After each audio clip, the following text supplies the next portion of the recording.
അന്ന് station SI സമ്പത്താണ്. അദ്ദേഹം മറ്റേതോ റൂമിൽ നിന്ന് പെട്ടെന്ന് ഇറങ്ങി വന്നു. നിന്നെ ഞാൻ കുറേ നാളായി നോക്കിയിരിക്കുകയായിരുന്നു, നിനക്ക് പോലീസുകാരെ കാണുമ്പോൾ നീതി നിയമം നീ പോലീസുകാരെ പഠിപ്പിക്കുമോ, നിന്നെ ഞാൻ നോക്കിയിട്ടിരിക്കുകയാണെന്ന് പറഞ്ഞ് നേരെ മുട്ട് കയറ്റി എൻ്റെ അടിവയറ്റിലും വൃക്ഷണത്തിനോട് ചേർന്നും മുട്ടിയേറ്റി ഇരിക്കുകയാണ് ഈ സമ്പത്ത്. ഞാൻ ഇന്ന് യൂത്ത് കോൺഗ്രസിന്റെ തിരുവനന്തപുരം ജില്ലാ പ്രസിഡന്റാണ്. ഇന്നലെയും ഞാൻ സമരത്തിന് പോയി. മെനിങ്ങാന്ന് ക്ലിഫ് ഹൗസ് മാർച്ച് നടത്തി. 3-4 പോലീസുകാരായിട്ട് എന്നെ വലിച്ച് സ്റ്റേഷനകത്ത് കൊണ്ടുപോയി. അപ്പോൾ അവിടെ ഒരു റിസപ്ഷൻ ടേബിൾ ഉണ്ട്. അതിന് മുന്നിൽ ചെവിരിൽ ചേർത്ത് വെച്ച് ഈ അജയ് കുമാറാണ് ഒരു 19 തവണ 60 തവണ എൻ്റെ ചെകിടത്ത് നിരന്തരം ഇങ്ങനെ അടിച്ചുകൊണ്ടിരുന്നു. നിരന്തരം ഇങ്ങനെ ഇടിച്ചു, മുതുകത്തിടിക്കുന്നു, വയറിലിടിക്കുന്നു, ചവിട്ടുന്നു, മുട്ടുകയറ്റി ഇടിക്കുന്നു. ബോധം ഉണ്ടായിരുന്നു വെച്ചാൽ എനിക്ക് ഇത് കേൾക്കാൻ പറ്റും. എനിക്ക് കണ്ണ് തുറക്കാനോ ശരീരം അനക്കാനോ പറ്റാത്ത രീതിയിലുള്ള വലിയ വേദനയും വെള്ളമൊന്നും തന്നിട്ടില്ല. എഴുന്നേൽപ്പം വീണ്ടും ഇടിക്കുന്നു, ചവിട്ടുന്നു. അപ്പം എഴിക്കുന്തോറും വീണ്ടും ചവിട്ടി എന്നെ തറയിടുന്നു. ചാടിയാണ് ചവിട്ടും. ആ ഭാരം മുഴുവനും എൻ്റെ നടുവിലും നട്ടലിലും വന്ന് വീഴാണ്. വളരെ അസഹനീയമാണ്. കേരള പോലീസ് FIR ഇട്ടത് 7 വർഷത്തിന് ശേഷമാണ്. 7 വർഷത്തിന് ശേഷമാണ് FIR പോലും ഇട്ടത്. കോടതി പോലും പറഞ്ഞിട്ടൊരു വിലയില്ലാതെ. നമസ്കാരം. കുന്നംകുളം പോലീസ് കസ്റ്റഡി മർദ്ദനം പുറത്തു വന്നതിനു ശേഷം നിരവധി സംഭവങ്ങളാണ്, പരാതികളാണ് ഇത് സംബന്ധിച്ച് പോലീസിനെതിരെ ഉയരുന്നത്. ഇപ്പോൾ നമ്മളോടൊപ്പമുള്ളത് യൂത്ത് കോൺഗ്രസ് നേതാവായ നേമം ഷജീറാണ്. അദ്ദേഹത്തിനുമുണ്ടായി ഇത്തരത്തിലൊരു ദുരനുഭവം. അത് ശ്രീ നേമം ഷജീർ തന്നെ പറയും. നമസ്കാരം. എന്താണെന്ന് സംഭവിച്ചത്? ഇത് ഏകദേശം 8 വർഷം മുന്നേ നടന്ന സംഭവമാണ്. 2017 2017 മെയ് മാസം 14-ാം തീയതിയാണ് ഇത് നടക്കുന്നത്. നേമം പോലീസ് സ്റ്റേഷനിലാണ്. അപ്പോൾ അന്ന് ഞാൻ എൻ്റെ ഒരു സഹപ്രവർത്തകൻ ശ്രീകാന്ത് കണ്ണൻ എന്ന് അറിയപ്പെടുന്ന അവിടുത്തെ യൂത്ത് കോൺഗ്രസിൻ്റെ ഒരു ബൂത്ത് പ്രസിഡന്റ് കൂടിയാണ്. അപ്പോൾ അദ്ദേഹത്തിനെതിരെ ഒരു സാമ്പത്തിക ആരോപണവുമായി ബന്ധപ്പെട്ട ഒരു പരാതി ഉണ്ടായിരുന്നു. പരാതിയുമായി ബന്ധപ്പെട്ട് അദ്ദേഹത്തെ പോലീസ് സ്റ്റേഷനിലേക്ക് വിളിപ്പിച്ചു. അപ്പം അദ്ദേഹത്തോടൊപ്പം ഞാനും പോലീസ് സ്റ്റേഷനിൽ പോയി. അപ്പോൾ ഞാൻ പുറത്ത് നിന്ന സമയത്ത് അജയ് കുമാർ എന്ന് പറയുന്ന ഒരു പോലീസുകാരൻ ഇയാളെ അടിച്ചു. അപ്പം ഞാനിങ്ങനെ അടിച്ചതിൽ ഇങ്ങനെ പോലീസിനെ അടിക്കാൻ അധികാരമില്ലല്ലോ. അങ്ങനെ ഒരു മനുഷ്യത്വരഹിതമായി കൈവയ്ക്കുമ്പോൾ അത് ചോദ്യം ചെയ്യുക എന്നുള്ളതാണല്ലോ ഏതൊരു പൊതുപ്രവർത്തൻ്റെ ഉത്തരവാദിത്വം. അതിനകത്തൊരു നീതികേട് കണ്ടപ്പോൾ ഞാൻ ഇടപെട്ടു. അങ്ങനെ പോലീസിനെ അടിക്കാൻ അധികാരമില്ല. നിങ്ങൾക്ക് അയാൾക്കെതിരെ കുറ്റമുണ്ടെങ്കിൽ അദ്ദേഹത്തിനെതിരെ പരാതി എടുക്കാം, പരാതി ഉണ്ടെങ്കിൽ കേസെടുക്കാം, നടപടിയെടുക്കാം, അങ്ങനെ നിയമപരമായിട്ടുള്ള എല്ലാ നടപടിയും സ്വീകരിക്കാം. പക്ഷേ ശാരീരികമായി ആക്രമിക്കാൻ പോലീസിന് അധികാരമില്ല. അപ്പോൾ നിങ്ങൾ അടിക്കാൻ പാടില്ലായിരുന്നു എന്ന് ഞാൻ ചോദിച്ചു. അപ്പോൾ നീ ആരടാ ഇത് ചോദിക്കാൻ എന്ന് പറഞ്ഞായിരുന്നു ആദ്യം എന്നെ അടിക്കുന്നത്. അജയ് കുമാറാണ് ആദ്യം എന്നെ അടിക്കുന്നത്. അജയ് കുമാരൻ എന്നെ അടിക്കുന്നു. അതിനുശേഷം അടിച്ച് എന്നെ അതിനകത്ത് എന്നെ അടിച്ചത് എന്താണെന്നുള്ള ചോദ്യം ഞാൻ തിരിച്ചു ചോദിച്ചു. എന്നെ അടിക്കുമ്പോൾ എന്ന് ചോദിച്ചു. അപ്പം നിന്നെ അല്ല ഇനി ആരും ഒന്നല്ല അടിക്കുമെന്ന് പറഞ്ഞു എന്നെ അടിച്ച് പുറത്തിറക്കി, പോലീസ് സ്റ്റേഷൻ്റെ പുറത്തിറക്കി. അപ്പം അജയ് കുമാറും അവിടെ ഉണ്ടായിരുന്ന 3-4 പോലീസുകാരായിട്ട് എന്നെ പുറത്തിറക്കി. അപ്പോൾ പുറത്ത് വന്നപ്പോൾ എനിക്ക് അല്പം, ഞാൻ അന്ന് യൂത്ത് കോൺഗ്രസിൻ്റെ അസംബ്ലി കമ്മിറ്റി പ്രസിഡന്റാണ്, ഒരു പൊതുപ്രവർത്തനം ചെയ്ത് വരുന്ന ആളാണ്. അപ്പോൾ ഇങ്ങനെ പോലീസിൻ്റെ ഒരു അടി കിട്ടിയപ്പോൾ ഒരു വല്ല നാണക്കേട് തോന്നി. അപ്പം തന്നെ ഞാൻ പോലീസ് സ്റ്റേഷൻ്റെ മുന്നിൽ നിന്ന് അന്യായമായിട്ടാണ് എന്നെ അടിച്ചത്, അകാരണമായി അടിച്ചു. അതുകൊണ്ട് എന്നെ അടിച്ച പോലീസിനെതിരെ നടപടി എടുക്കാതെ ഞാൻ ഒരു ഇഞ്ച് പുറകോട്ട് പോയില്ല, ഇതിന് മുന്നിൽ തന്നെ ഉണ്ടാകും, വേണ്ടി വന്ന പ്രതിഷേധമൊക്കെ ഉണ്ടാകും എന്ന് പറയും. അപ്പോൾ നീ ഇനി പുറത്ത് നിന്ന് ബഹളം ഉണ്ടാക്കിയ നിന്നെ അകത്തിട്ട് കേസെടുത്ത് അകത്താക്കുമെന്ന് പറഞ്ഞു. അവന് കുഴപ്പമില്ല, ഞാൻ നേരിടാമെന്ന് പറഞ്ഞു. അങ്ങനെ വീണ്ടും അങ്ങനെയാണെങ്കിൽ നീ എന്നെ അകത്ത് വാന്ന് പറഞ്ഞ് എന്നെ വലിച്ച് 3-4 പോലീസുകാരായിട്ട് എന്നെ വലിച്ച് സ്റ്റേഷനകത്ത് കൊണ്ടുപോയി. അപ്പോൾ അവിടെ ഒരു റിസപ്ഷൻ ടേബിൾ ഉണ്ട്. അതിന് മുന്നിൽ ചെവിരിൽ ചേർത്ത് വെച്ച് ഈ അജയ് കുമാറാണ് ഒരു 19 തവണ 60 തവണ എൻ്റെ ചെകിടത്ത് നിരന്തരം ഇങ്ങനെ അടിച്ചുകൊണ്ടിരുന്നു. അജയ് കുമാർ ഇപ്പോൾ സ്റ്റേഷനിലാണെന്ന് അറിയാമോ? അദ്ദേഹം ഞാൻ മനസ്സിലാക്കുന്നത് ഇന്റലിജൻസ് രഹസ്യാന്വേഷണ സ്പെഷ്യൽ ബ്രാഞ്ചോ അങ്ങനെ എന്തോ ഒരു വിഭാഗത്തിലാണ് ജോലി ചെയ്യുന്നത്. അതേക്കുറിച്ച് അങ്ങനെ വലിയ മതിപ്പുള്ള ഒരു പോലീസുകാരനല്ല. നിരവധി പോലീസുകാർക്കിടയിൽ പോലും അദ്ദേഹത്തിനെതിരെ നിരവധി പരാതിയുണ്ട്. വ്യാജ പരാതികൾ അല്ലെങ്കിൽ വ്യാജ ആരോപണങ്ങൾ മറ്റു പോലീസുകാർക്കെതിരെ അവരെയൊക്കെ കൊടുക്കുന്ന ഒരു മനോഭാവമുള്ള ഒരു പോലീസുകാരനാണ്. ഒരു പൊതുപ്രവർത്തകനോടും രാഷ്ട്രീയ പ്രവർത്തകരോടും മര്യാദയോടും സംസാരിക്കുന്നത് ഇന്ന് വരെ ഞാൻ കണ്ടിട്ടില്ല. അദ്ദേഹത്തിനെതിരെയുള്ള പരാതി അത് തന്നെയാണ്. പക്ഷെ എൻ്റെ പരാതി അതല്ല, എന്നെ ആക്രമിച്ചുകൊണ്ട് എന്നെ അടിച്ചതുകൊണ്ടാണ് ഞാൻ പ്രതികരിച്ചത്. അപ്പോൾ എന്നെ അടിക്കും തോറും ഞാൻ പറഞ്ഞു എന്നെ അടിച്ചാൽ തിരിച്ച് നിങ്ങൾ അതിൻ്റെ ബുദ്ധിമുട്ട് അനുഭവിക്കേണ്ടി വരും, അത് നിയമപരമായിട്ടെങ്കിലും ഞാൻ അങ്ങനെ നേരിടുമെന്ന് പറഞ്ഞാൽ അത്രയ്ക്കായോ എന്ന് വെച്ച് വീണ്ടും അടിച്ചു.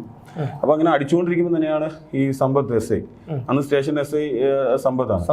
അദ്ദേഹം മറ്റേതോ റൂമിൽ നിന്ന് പെട്ടെന്ന് ഇറങ്ങി വന്നു. നിന്നെ ഞാൻ കുറേ നാളായി നോക്കിയിരിക്കുകയായിരുന്നു, നിനക്ക് പോലീസുകാരെ കാണുമ്പോൾ നീതി നിയമം നീ പോലീസുകാരെ പഠിപ്പിക്കുമോ, നിന്നെ ഞാൻ നോക്കിയിട്ടിരിക്കുകയാണെന്ന് പറഞ്ഞ് നേരെ മുട്ട് കയറ്റി എൻ്റെ അടിവയറ്റിലും വൃക്ഷണത്തിനോട് ചേർന്നും മുട്ടികയറ്റി ഇടിക്കുകയാണ് ഈ സമ്പത്ത്. അപ്പോൾ ഞാൻ 2-3 ഇടി അങ്ങ് ഇടിക്കുകയാണ്. അപ്പോൾ വേദന കൊണ്ട് ഞാൻ ഇങ്ങനെ കുനിയുമ്പോൾ മുതുകത്ത് വീണ്ടും ഇടിക്കുകയാണ്. അങ്ങനെ നിരന്തരം ഇങ്ങനെ ഇടിച്ചു, മുതുകത്തിടിക്കുന്നു, വയറിലിടിക്കുന്നു, ചവിട്ടുന്നു, മുട്ടുകയറ്റി ഇടിക്കുന്നു. അവസാനം ഞാനിത് ഒരു പൊതുപ്രവർത്തനം കൊണ്ട് ഇത് ഞാനൊന്ന് പ്രതിരോധിക്കാൻ ശ്രമിച്ചു. അങ്ങനെയൊന്നും നിങ്ങളെന്നോ ഇതുപോലെ ഇടി കിട്ടിയാലൊന്നും അങ്ങനെ വീഴുന്ന പ്രശ്നമല്ല എന്നുള്ളൊരു മനോഭാവത്തിൽ നിന്നപ്പോൾ അത് അവർക്ക് ഇഷ്ടപ്പെട്ടില്ല എന്ന് പറഞ്ഞ് വീണ്ടും, അതായത് ഞാൻ അവരോട് പിന്നെ അടിക്കരുത് എന്ന് യാചിക്കണം. അപ്പൊ ഞാൻ അന്ന് ആ തുടക്കത്തിൽ യാചിച്ചില്ലായിരുന്നു എന്നുള്ളത് സത്യം തന്നെയാണ്. അപ്പം ഞാൻ വളരെ ബോൾഡായിട്ട് തന്നെയാണ് നിന്നത്. അല്ല, താങ്കൾക്കെതിരെ ഒരു പരാതിയും ഇല്ലാതെ താങ്കൾ ഒരു പൊതുപ്രവർത്തകൻ എന്നുള്ള നിലയ്ക്ക് ഒരു സുഹൃത്തിന് വേണ്ടി ചെന്നു, അവർ തെറ്റല്ലേ താങ്കൾ ചെയ്തോളൂ. ഞാൻ പോലീസ് സ്റ്റേഷനിൽ എപ്പോഴും പോകുന്ന ആളാണ്. ഞാൻ യൂത്ത് കോൺഗ്രസിന്റെ മണ്ഡലം പ്രസിഡന്റ് കാലം മുതൽ ഞാൻ അന്ന് അസംബ്ലി കമ്മിറ്റിയുടെ പ്രസിഡന്റാണ്. ഞാൻ എല്ലാ കാര്യം പോലീസ് സ്റ്റേഷനിലെ പല നാട്ടിലെ വിഷയങ്ങളുമായി ബന്ധപ്പെട്ട് പോലീസ് സ്റ്റേഷനിൽ പോകുന്നുണ്ട്. ആദ്യമായിട്ട് എനിക്ക് അങ്ങനെ ഒരു ദുരനുഭവം ഉണ്ടാകുന്നത്. എന്നെക്കുറിച്ച് പോലീസുകാർക്കിടയിൽ അങ്ങനെ ഒരു ഞാനൊരു തൻ്റെ അടിയാണ് എന്നൊരു അഭിപ്രായം പോലും ഇല്ല. എന്നെ വളരെ മാന്യമായി അങ്ങോട്ടും ഇങ്ങോട്ടും ഇടപെടുന്ന കൂട്ടത്തിലാണ്. അപ്പോൾ ഇയാള് ശരിക്കും എന്നെ ഈ SIക്ക് അടിക്കാനുള്ള കാരണം എന്ന് പറയുന്നത് ഈ സ്റ്റേഷനകത്ത് വേറെ ആളുകൾ പോകാറുണ്ട്. ഈ SI പോകുന്നവരൊക്കെ ഈ അടി കൊടുത്ത് പരാതി പരിഹരിക്കുന്ന ഒരു സമീപനമാണ് SIക്ക് ഉണ്ടായിരുന്നത്. ഇപ്പോൾ സാധാരണ നമ്മൾ പറഞ്ഞു നോക്കും, എഴുതി വെച്ച് വിടും, പരിഹരിക്കാൻ നോക്കും, അല്ലെങ്കിൽ കേസെടുത്ത് ജയിലിലടക്കും. പക്ഷേ ഇദ്ദേഹം അതല്ല. വാദിയുടെ ഫ്രണ്ട് വെച്ച് പ്രതി അടിക്കുന്നു, അല്ലെങ്കിൽ പ്രതിയുടെ ഫ്രണ്ട് വെച്ച് വാദി അടിക്കുന്നത് സ്ഥിരമായി പോലീസ് സ്റ്റേഷനിൽ നടക്കുന്നതാണ്. അപ്പോൾ ഞാൻ നേരത്തെ പറഞ്ഞതിൽ അസംബ്ലി കമ്മിറ്റിയുടെ പ്രസിഡന്റ് ആയതുകൊണ്ട് പലരും എന്നോട് വന്ന് പരാതി പറയും, എന്നെ അടിച്ചു, ആക്രമിച്ചു, എന്തെങ്കിലും ചെയ്യണം, സഹായം ചെയ്യണം, നിങ്ങൾ രാഷ്ട്രീയ പാർട്ടിയുടെ നേതാവല്ലേ, എന്തെങ്കിലും സഹായം വേണമെന്നൊക്കെ പറഞ്ഞ് എൻ്റെ അടുത്ത് പല ആളുകളും ഇദ്ദേഹത്തിനെതിരെയുള്ള പരാതിയുമായി വരാറുണ്ട്. ഞാൻ അവരോടൊക്കെ നിങ്ങളെന്താ ആശുപത്രിയിൽ പോയി വൂണ്ട് സർട്ടിഫിക്കറ്റും മെഡിക്കൽ എടുക്കുക, ബാക്കി നിയമപരമായിട്ടുള്ള എല്ലാ സഹായം ഞാൻ ചെയ്യാമെന്ന്. അപ്പോൾ പലരും അത്തരത്തിൽ ഇദ്ദേഹത്തിനെതിരെ പരാതിയുമായി പോയി. അദ്ദേഹത്തിന്റെ തെറ്റിദ്ധാരണ ഞാൻ ബോധപൂർവ്വം ഇതൊക്കെ ചെയ്യുന്നു എന്നുള്ളതാണ്. താങ്കൾ ചെയ്യിപ്പിക്കുന്നു എന്നുള്ളതാണ് അദ്ദേഹത്തിന്റെ തെറ്റിദ്ധാരണ. അത് മാത്രമല്ല, രാഷ്ട്രീയമായി അദ്ദേഹത്തിന് ഒരു പ്രത്യക്ഷമായ രാഷ്ട്രീയ നിലപാടുള്ള ആളാണ്. ഞാൻ നിരന്തരം അവിടുത്തെ ഇടതുപക്ഷ പ്രസ്ഥാനം അല്ലെങ്കിൽ അവിടെ നടക്കുന്ന പാർട്ടി ഈ CPM നടത്തുന്ന അഴിമതികൾ, അല്ലെ CPM എന്നല്ല BJP ആണെങ്കിൽ അവർക്കെതിരെ നിരന്തരം പിന്നെ സമരങ്ങൾ നടത്തുന്ന ആളാണ്. അപ്പം അങ്ങനെ ഒരു രാഷ്ട്രീയ ഫൈറ്റ് നിയമത്തുണ്ട്, അത് അന്വേഷിച്ചാൽ മനസ്സിലാവും. അപ്പം അപ്പോഴൊക്കെ പ്രത്യക്ഷമായി അദ്ദേഹം ന്യായത്തോടൊപ്പമല്ല, ആ പാർട്ടിയോടൊപ്പം നിൽക്കുന്ന സമീപനമാണ് സ്വീകരിക്കാറുള്ളത്. അപ്പം അങ്ങനെ ഒരു രാഷ്ട്രീയ വൈരാഗ്യം എന്നോടുണ്ട്. അപ്പം അങ്ങനെ അദ്ദേഹം ഒരു തെറ്റിദ്ധാരണയും വൈരാഗ്യം അദ്ദേഹത്തിൻ്റെ ഉള്ളിൽ ഉണ്ടായിരുന്നു എന്നാണ് ഞാൻ മനസ്സിലാക്കുന്നത്. അങ്ങനെ ഒന്നും ചോദിക്കാതെ ഒന്നാണ് ഇടിക്കുന്നത്, നിന്നെ ഞാൻ നോക്കിയിരിക്കുകയാണെന്നു എന്ന് പറഞ്ഞ് പിന്നെ വന്നിടിക്കുകയാണ് ചെയ്തത്. പിന്നെ അതിനുശേഷം അതിനകത്തൊരു വേറെ റൂമുണ്ട്, SIയുടെ റൂം ചേർന്നാണ് മറ്റൊരു റൂമുണ്ട്, അതിനകത്ത് എന്നെ കൊണ്ടുപോയി അതിനകത്ത് ഇട്ടാണ് പിന്നെ കൂടുതൽ മർദ്ദനം ഉണ്ടായത്. താങ്കളുടെ ഒപ്പം വന്ന കൂട്ടുകാരനും അവരൊക്കെ പുറത്തുണ്ട്.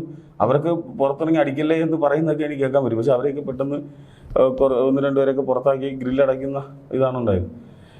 വീണ്ടും അടുത്ത മുറിയിലേക്ക് കൊണ്ടുപോയി വീണ്ടും മർദ്ദിച്ചു എന്ന് മാത്രമല്ല, ഈ സമ്പത്തിന്റെ ഒരു ശരീര നമുക്കറിയാം, എന്നെക്കാളും 3 ഭാരവും ഉള്ളതാണ്. അപ്പൊ അദ്ദേഹം എന്റെ ഇടുപ്പിലായിരുന്നു ആദ്യം ചവിട്ടിക്കൊണ്ടിരിക്കുന്നത്. ഇതുപോലൊരു മേശ സൈഡിലുണ്ട്. അപ്പോൾ ഇടുപ്പി ചവിട്ടി എന്നെ ഇടും. അപ്പൊ ഞാൻ എന്നോട് പറയും, നീ എഴുന്നേക്കാൻ പറയും. അപ്പൊ ഞാൻ സ്വന്തമായിട്ട് ഇതിൽ പിടിച്ചായിരിക്കും എഴുന്നേൽക്കുമ്പോൾ വീണ്ടും ഇടിക്കുന്നു, ചവിട്ടുന്നു. അപ്പം എഴിക്കുന്തോറും വീണ്ടും ചവിട്ടി എന്നെ തറയിടുന്നു. ചാടിയാണ് ചവിട്ടും. ആ ഭാരം മുഴുവനും എൻ്റെ നടുവിലും നട്ടലിലും വന്ന് വീഴാണ്. വളരെ അസഹനീയമാണ്.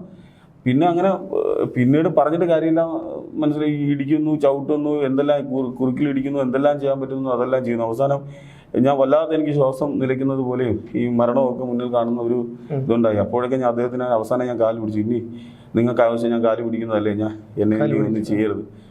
പിന്നെ ഞാനത് കണ്ണൊക്കെ നിറഞ്ഞ് അവസാനം കാല് പിടിക്കാനുണ്ടായത്. ഇനി ഉപദ്രവിക്കില്ല, രാഷ്ട്രീയ അഭിപ്രായ വ്യത്യാസം ഉണ്ടെങ്കിലും നമ്മൾ ഇങ്ങനെ ഒരു മനുഷ്യനോട് നിങ്ങൾ ചെയ്യരുത്, ഞാൻ മരണപ്പെട്ടു പോകും എന്നൊക്കെ ഞാൻ അദ്ദേഹത്തോട് പറഞ്ഞു. ഇല്ല, നീ ഇതല്ല, എനിക്ക് നിന്റെ വായിൽ നിന്ന് കരച്ചിൽ കേൾക്കണമെന്ന് പറയും. ഞാൻ ഈ മർദ്ദിക്കുന്ന സമയത്ത് സമ്പത്തിനോടൊപ്പം വേറെ പോലീസുകാരുണ്ടായിരുന്നു. പോലീസ് 1-2 പേര് പിടിച്ചു മാറ്റാൻ ശ്രമിക്കുന്നതൊക്കെ ഓർമ്മയുണ്ട്. എന്നെ അകത്തോട്ട് വലിച്ച പോലീസുകാർ 1-2 പേരെ സാറേ ഇനി മതി എന്ന് പറയുന്നതൊക്കെ ഞാൻ കേൾക്കുന്നുണ്ട്. അപ്പം കുറേയൊക്കെ ആ സ്റ്റേഷനിലെ കുറേ പോലീസുകാർ പിടിച്ചു മാറ്റാനൊക്കെ ശ്രമിച്ചു എന്നുള്ളത് യാഥാർത്ഥ്യം തന്നെ. 4-5 പേരുണ്ടായിരുന്നു. അതുകൊണ്ടാണ് ഞാൻ ഇവർ 2 പേരുടെ പേര് മാത്രം പറയാൻ കാരണം. അവരൊക്കെ അവസാനം എന്നെ ഇത്രയും ഉപദ്രവിക്കുന്നത് കണ്ട് അവർക്ക് എന്നെ വല്ല ഭയം തോന്നി, എന്തെങ്കിലും പറ്റുമോ എന്നുള്ള കാര്യത്തിൽ പിടിച്ചു മാറ്റി. പക്ഷെ അവരെയൊക്കെ വിരട്ടി, ഞാനാണ് സൈനി മാറിയില്ലെന്നൊക്കെ പറഞ്ഞ് വിരട്ടി അവരെ മാറ്റുന്നതൊക്കെ എനിക്കിപ്പോഴും ഓർമ്മയുണ്ട്. അപ്പം അതിനുശേഷം നിന്റെ കരച്ചിൽ അങ്ങ് റോഡിൽ കേൾക്കണം, ഇനി പോലീസുകാരനോട് കളിച്ചാൽ ഇതായിരിക്കും സ്ഥിതി എന്ന് എല്ലാവരും മനസ്സിലാക്കണം എന്ന് പറഞ്ഞ് ഇങ്ങനെ ഞാൻ മനസ്സിലാക്കി. ഒരു 1-1.5 മണിക്കൂർ ഞാൻ അവിടെ ഉണ്ടായിരുന്നു. ഇടി മാത്രമേ ഉള്ളൂ, ഇടിയും ചവിട്ടും മാത്രമാണ് ചെയ്തുകൊണ്ടത്. അത് അവസാനം തളർന്ന് നിർത്തി എന്നാണ് ഞാൻ മനസ്സിലാക്കുന്നത്. എനിക്ക് അപ്പോഴത്തേക്ക് ഞാൻ കുഴഞ്ഞു വീണു. എനിക്കങ്ങനെ പിന്നെ എന്താണ് സംഭവിച്ചതെന്നൊക്കെ വളരെ വ്യക്തമായി അറിയാൻ കഴിയുന്നില്ല. അപ്പം ഞാനിങ്ങനെ അനങ്ങാതെ നിശ്ചലമായി കിടക്കുന്നത്, അനക്കമൊന്നും ഇല്ലയെന്ന് കണ്ടപ്പോഴായിരിക്കണം എന്നെ അവിടെ നിന്ന് പിന്നെ ഈ സമ്പത്തും വേറെ 2-3 പോലീസുകാരായിട്ട് എടുത്ത് ജീപ്പിലിട്ട് നേമത്തുനിന്ന് 15 കിലോമീറ്റർ അപ്പുറമുള്ള തിരുവല്ലം പോലീസ് സ്റ്റേഷനിൽ എന്നെ കൊണ്ടുപോകുന്നു. അപ്പോൾ അവിടെയും വണ്ടിക്കകത്തിരുന്ന് പോകുന്നു. അദ്ദേഹം ഇങ്ങനെ എന്നെക്കുറിച്ച് നീ അത് ചെയ്തില്ലേ, ആ കേസിൽ എന്നെ പ്രതിയാക്കാൻ ശ്രമിച്ചില്ലേ എന്നൊക്കെ പറഞ്ഞ് അദ്ദേഹം പറയുന്നതൊക്കെ കേൾക്കാം. അപ്പം ഞാൻ കണ്ണ് തുറന്നപ്പോൾ ശരിക്കും കുറേ പഴയ ബോധം ഉണ്ടായിരുന്നു ആ സമയത്ത്. അല്ല, ഞാനൊരു പിന്നെ ബോധം ഉണ്ടായിരുന്നു വെച്ചാൽ എനിക്ക് ഇത് കേൾക്കാൻ പറ്റും. എനിക്ക് കണ്ണ് തുറക്കാനോ ശരീരം അനക്കാനോ പറ്റാത്ത രീതിയിലുള്ള വലിയ വേദനയും വെള്ളമൊന്നും തന്നിട്ടില്ല. എനിക്ക് എന്താണ് നടക്കുന്നത് പോലും അറിയാൻ പറ്റുന്നില്ല. ശ്വാസമൊക്കെ നല്ല ശ്വാസം എടുക്കാൻ വലിയ ബുദ്ധിമുട്ടുന്ന ഒരു സമയമാണ്. അപ്പോൾ ഞാൻ അങ്ങനെ സ്ട്രെയിൻ ചെയ്യാതെ അനങ്ങാതെ തന്നെ എടുക്കണം. കാരണം എനിക്ക് തന്നെ ഭയമായി എന്താണ് സംഭവിക്കുന്നതെന്ന് അറിയില്ല. അങ്ങനെ ഞാൻ നോക്കിയപ്പം ഒരു വിളി ഷജീർ ഉണ്ടോ എന്ന് ചോദിച്ചുകൊണ്ടൊരു അന്ന് തിരുവല്ലത്തെ പാർലമെന്റ് യൂത്ത് കോൺഗ്രസ് സെക്രട്ടറി പ്രദീപാണ് അന്ന് ഷജീർ ഉണ്ടോ എന്ന് ചോദിക്കുന്നത്. അതെനിക്ക് ഇപ്പോൾ എൻ്റെ തിരുവല്ലം സ്റ്റേഷനിൽ കൊണ്ടുപോയതിന് ശേഷം അപ്പോൾ ഞാൻ അങ്ങനെ ഇങ്ങനെ വിളി കേട്ട് ഞാൻ ഇങ്ങനെ ചുറ്റും നോക്കുമ്പോഴാണ് ഞാൻ മുഴുവൻ ഒരു പഴയ പേപ്പർ ന്യൂസ് പേപ്പറിൻ്റെ ഇടയിലും കുറേ അഴുക്ക വാഷ് ഫേസും ശുചിമുറി പോലെ റൂമിലാണ് കിടക്കുന്നത്. അപ്പം ഞാൻ ഇല്ല എന്ന് പറയുകയും പിന്നെ ആ ഗ്രില്ലൊക്കെ പിടിച്ചടയ്ക്കുന്നതൊക്കെ. അല്ല, ഈ നേമം പോലീസ് സ്റ്റേഷനിൽ വെച്ചാണ് ഈ സംഭവം നടക്കുന്നത്. പിന്നെ എന്തിനാണ് ഈ തിരുവല്ലം സ്റ്റേഷനിലേക്ക് കൊണ്ടുപോയത്? അല്ല, തിരുവല്ല ഞാൻ അവിടെ എനിക്ക് എന്തെങ്കിലും സംഭവിച്ചാൽ പ്രശ്നമാകുന്നു. അവിടെ കൊണ്ടു ചെന്നപ്പോൾ അവിടുത്തെ പോലീസുകാരോ പിന്നെ എന്തെങ്കിലും പിന്നീട് താങ്കൾക്ക് ഓർമ്മയുണ്ടോ? അല്ല, ഇത് പാറാവാരം പറഞ്ഞ് ആക്സിഡന്റ് ആയി വഴി കിടന്ന് കിട്ടിയതാണ് എന്ന് പറഞ്ഞാണ് സ്റ്റേഷനിൽ ഏൽപ്പിച്ചതെന്ന് പറഞ്ഞതായിട്ടാണ് പാറാവാരം പറഞ്ഞത്. അങ്ങനെയാണ് ഈ എൻ്റെ പാർട്ടി പ്രവർത്തകരൊക്കെ അവിടെ വന്നപ്പോൾ ഈ പാറാവുകാരനും പിന്നെ ഞാനും അത് എനിക്ക് എൻ്റെ ഓർമ്മയിലുണ്ട് അങ്ങനെ പറഞ്ഞതുപോലെയൊക്കെ.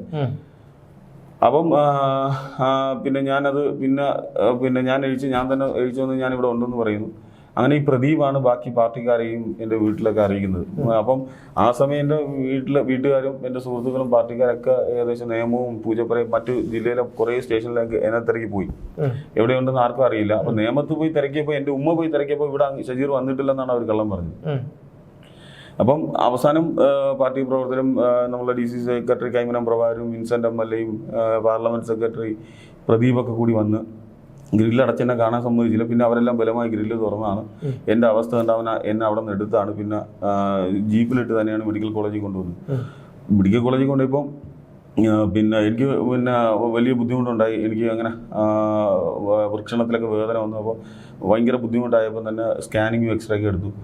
അപ്പം ഡോക്ടർ പറഞ്ഞു അത് വൃക്ഷണത്തിലൊക്കെ പോകുന്ന ഒരു നരമ്പിൽ രക്തം കട്ടുപിടിച്ച് ഈ മർദ്ദനം കാണാം, അപ്പോൾ അടിയന്തരമായിട്ട് ശസ്ത്രക്രിയ ചെയ്യണമെന്ന് ഡോക്ടർ പറഞ്ഞു. അങ്ങനെ അന്ന് മെഡിക്കൽ കോളേജിൽ എൻ്റെ ശസ്ത്രക്രിയ അന്ന് തന്നെ ചെയ്തു. പിന്നെ ഏകദേശം 20 ദിവസം ഞാൻ മെഡിക്കൽ കോളേജിൽ ഇതിൻ്റെ ട്രീറ്റ്മെൻറ്റായി 20 ദിവസം മെഡിക്കൽ കോളേജിലുണ്ടായിരുന്നു. സാധാരണ മെഡിക്കൽ കോളേജിൽ 1-2 ദിവസം പോലും എത്ര വലിയ ആക്സിഡൻ്റ് ആണെങ്കിലും 20 ദിവസത്തോളമാണ് എനിക്കവിടെ ട്രീറ്റ്മെൻറ്റ് എനിക്കുണ്ടായിരുന്നു. പിന്നെ അതിനുശേഷം ഞാൻ 1.5 മാസം ആയുർവേദ കോളേജിൽ ആയുർവേദ ചികിത്സയിൽ ഉണ്ടായിരുന്നു. അപ്പോൾ ഞാൻ അതൊക്കെ ഇറങ്ങി പിന്നെ മെഡിക്കൽ കോളേജിലെ ഡിസ്ചാർജ് സമ്മറിയും എൻ്റെ ട്രീറ്റ്മെൻറ്റ് സർട്ടിഫിക്കറ്റ് എല്ലാം വെച്ച് പോലീസ് കംപ്ലയിൻറ്റ് അതോറിറ്റിക്കും DGPക്ക് എല്ലാം പരാതി കൊടുത്തു. പക്ഷെ മനസ്സിലാക്കാനുള്ളത് ഒരു നടപടി എടുത്തിട്ടില്ല. പരാതി എടുത്തിട്ട് ഇതിന് ശേഷം പിന്നെ പരാതി എവിടെയാണ് പോയത്? ഞാൻ എല്ലാവരും കൊടുത്തു. പോലീസ് കംപ്ലയിൻറ്റ് അതോറിറ്റിയിൽ കൊടുത്തു, DGPക്ക് കൊടുത്തു, കോടതിയിൽ CMB ഫയൽ ചെയ്തു. CMB എടുത്തു. പക്ഷേ FIR ഇട്ടത് കേരള പോലീസ് FIR ഇട്ടത് 7 വർഷത്തിന് ശേഷമാണ്. 7 വർഷത്തിന് ശേഷമാണ് FIR പോലും ഇട്ടത്. കോടതി പോലും പറഞ്ഞിട്ടൊരു വിലയില്ലാതെ. അതായത് പിന്നെ എന്നെ മർദ്ദിക്കുന്നത് നേമം പോലീസ് സ്റ്റേഷനിൽ വെച്ചാണ്. എന്നിട്ട് ഞാൻ പോലീസ് സ്റ്റേഷൻ ആക്രമിച്ചു എന്ന് പറഞ്ഞ് എനിക്കെതിരെ കേസെടുത്തു. ന്യായമായും ഒരു അസ്വാഭാവികത അതിനകത്ത് വരും. കാരണം ഞാൻ പോലീസ് സ്റ്റേഷൻ ആക്രമിച്ചെങ്കിൽ എന്നെ അപ്പം തന്നെ അവിടെ നിന്നല്ലേ അവർ പോലീസിൻ്റെ ഒരു കോൺഫറൻസോടുകൂടി എനിക്കെതിരെ നിയമ നടപടി സ്വീകരിക്കാം. അത് ചെയ്യുന്നില്ല. പകരം എന്നെ കൊണ്ടിടുന്നത് തിരുവല്ല സ്റ്റേഷനിലാണ്. എൻ്റെ പാർട്ടി പ്രവർത്തകർ എന്നെ വന്ന് രക്ഷപ്പെടുത്തുന്നതും ആശുപത്രി കൊണ്ടുപോകുന്നതും തിരുവല്ല സ്റ്റേഷനിൽ നിന്നാണ്. ഇപ്പോൾ 2 സ്റ്റേഷനിലായിട്ട് സംഭവം നടക്കുന്നത്. അത് തന്നെ ഒരു അസ്വാഭാവികതയാണ്. അപ്പം തന്നെ പോലീസിന് അന്വേഷണം പ്രഖ്യാപിച്ച് കൃത്യമായി നടപടി സ്വീകരിക്കാം. ഇതിനകത്ത് വേറെ അന്ന് CCTV ഇല്ലെന്നേ ഉള്ളൂ. അപ്പം ഇന്ന് CCTV ഉണ്ട്. CCTV ഉണ്ടായിട്ട് പോലും നമുക്കറിയാം കുന്നംകുളത്തെ ആ പാവപ്പെട്ട സ്ത്രീത്തിനെ മർദ്ദിച്ചത് എങ്ങനെയാണെന്ന് അറിയാം. ഇല്ലാത്തപ്പോൾ എത്രത്തോളം ആയിരിക്കും എന്നുള്ളത് ചിന്തിക്കാൻ കഴിയാത്തൊരു 3-ാം മുറയാണ്. അപ്പം നമുക്ക് കേൾക്കുമ്പോൾ തന്നെ അറിയാം അതിനകത്ത് ഒരു അസ്വാഭാവികത ഉണ്ടെന്നാണ്. എന്തിനാണ് എന്നെ തിരുവല്ലത്ത് നിന്ന് കൊണ്ടുവന്നത്, ആശുപത്രി കൊണ്ടുവന്നത്? അപ്പോൾ ഞാൻ പറയുന്നത് അന്ന് CCTV ഇല്ല, അല്ലെങ്കിൽ ദൃശ്യങ്ങളില്ല എന്നാണ് സാധാരണ പോലീസ് തട്ടിത്തപ്പുന്നത്. അന്ന് ദൃക്സാക്ഷികളുണ്ട്. പോലീസിനകത്ത് തന്നെ എൻക്വയറിയിൽ അന്വേഷണത്തിൽ ബോധ്യപ്പെട്ടതാണ്. നമ്മളുടെ കയ്യിൽ റിപ്പോർട്ട് കിട്ടിയില്ലെങ്കിലും നമുക്ക് പോലീസുകാരുടെ സംഭാഷണത്തിൽ നിന്ന് തന്നെ പരസ്പരം മനസ്സിലാവുന്നതിന്.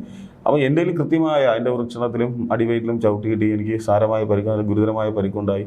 അതിൻ്റെ ട്രീറ്റ്മെൻറ്റ് സർട്ടിഫിക്കറ്റ് തെളിവ് സഹിതമാണ് ഞാൻ പോലീസിൻ്റെ മുന്നിൽ ഹാജരാക്കിയത്. FIR എന്ന് പറയുന്നത് ഒരു ദുർബല വകുപ്പിട്ടാണ്. ഒരു അടി അടിച്ചു എന്നുള്ള അല്ലെങ്കിൽ മർദ്ദിച്ചു എന്നുള്ള ഒരു ദുർബലമായ വകുപ്പാണ് ഇട്ടിരിക്കുന്നത്. പോലീസ് കംപ്ലൈന്റ് അതോറിറ്റിയിൽ പോയപ്പോൾ ഇയാളെ വിളിച്ചു വരുത്തിയിരുന്നു. പോലീസ് കംപ്ലൈന്റ് അതോറിറ്റിയിൽ വിളിച്ചു വരുത്തി. എന്നെ വിളിക്കുമ്പോഴൊക്കെ ഞാൻ പോകാറുണ്ട്. അദ്ദേഹം SIയും വരാറുണ്ട്. അവസാനം പോലീസ് കംപ്ലൈന്റ് അതോറിറ്റിയിൽ അവർ മുന്നോട്ട് വെച്ച വാദം എന്ന് പറഞ്ഞാൽ ഇത് കോടതിയിൽ കേസ് നിൽക്കുന്നത് കൊണ്ട് മറ്റു നടപടികൾ എടുക്കാൻ കഴിയില്ല എന്നാണ് പറയുന്നത്. പക്ഷേ ശരിക്കും പോലീസ് കംപ്ലൈന്റ് അതോറിറ്റി എന്ന് പറയുന്നത് പോലീസ് ഡിപ്പാർട്ട്മെന്റ് തല എൻക്വയറി നടത്തി ഡിപ്പാർട്ട്മെന്റൽ ഡിസിപ്ലിനറി ആക്ഷൻസ് എടുക്കുന്നതിന് വേണ്ടിയാണ് പോലീസ് കംപ്ലൈന്റ് അതോറിറ്റി റൺ ചെയ്യുന്നത്. സ്റ്റേറ്റിന്റെ ഏറ്റവും വലിയ ഫണ്ട് ഉപയോഗിച്ചുകൊണ്ടാണ് അത് പ്രവർത്തിക്കുന്നത്. പക്ഷെ അതുകൊണ്ട് ഇത് നീതി കിട്ടി. ഞാൻ പറയുന്നത് തെളിവ് സഹിതം എൻ്റെ ട്രീറ്റ്മെന്റ് സർട്ടിഫിക്കറ്റ് ഹാജരാക്കിയിട്ട് പോലും ഒരു നീതിയും കിട്ടുന്നില്ല. അപ്പോൾ അതൊക്കെ ഒരു പ്രഹസനമായി രാഷ്ട്രീയ സംരക്ഷണത്തിന്റെ അടിസ്ഥാനത്തിൽ അതൊക്കെ ഒരു പ്രഹസനമായി നടക്കുന്നു മാത്രമാണ്. ഈ 7 കൊല്ലത്തിന് ശേഷം FIR ഇട്ടു എന്ന് പറയുന്നത് 7 കൊല്ലം വരെ അദ്ദേഹത്തിന് സംരക്ഷണം കിട്ടിയില്ല. അത് മാത്രമല്ല SI-യിൽ നിന്ന് SHO ആയി സ്ഥാനക്കയറ്റം കിട്ടിയില്ലേ?